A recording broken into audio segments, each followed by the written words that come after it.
puso, bakit ba masayang bumiyahe?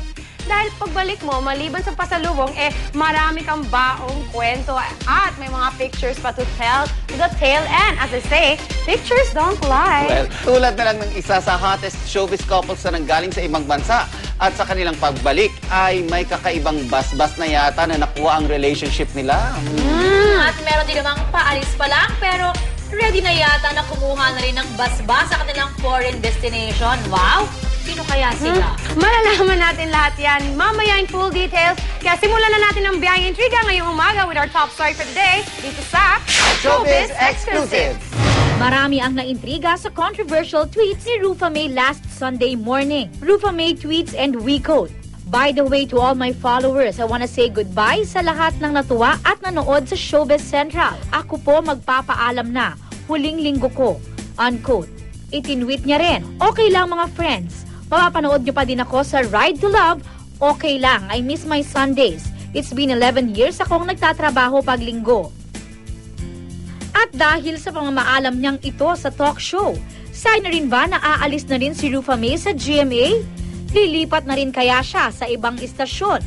Rufa May tells it all sa exclusive interview niya with us. Kasi hindi ko naman kinu-close ang doors. Ang dami, di ba? Of course, I'm willing to work. Basta trabaho at maganda naman yung project. Gusto kong magtrabaho. Hindi naman ako siguro mahirap kuning bilang artista dahil kahit ano, pwede, host, concert, movies, di ba? Sitcom, soap. So, game show. I'm sure maraming opportunity, ang daming offer. So, I think kailangan ko munang harapin yon. At pag-isip? The movies. Hindi, ang focus ko, movies talaga. Maraming dapat abangan mo sa inyo. Yes, maraming dapat abangan sa akin. Ayon kay Rufa May, sa pag-alis niyang ito sa Showbiz Central, ay mas may panahon na siya to do what she really wants.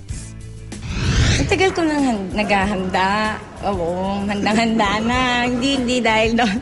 Gusto ko mag-comedy. Yun ang gagawin ko. So, Mag-movies. Kasi di ba dati hindi ako makapag-movies masyado dahil pa isa-isa lang. Tapos hindi ako makafocus kasi tuloy-tuloy yung TV shows eh. So this time, konti na lang ang TV. Pero sa movies, ang maraming-marami para at least mabigyan ko sila ng maganda ring attack ni Rufa May na comedy, di ba?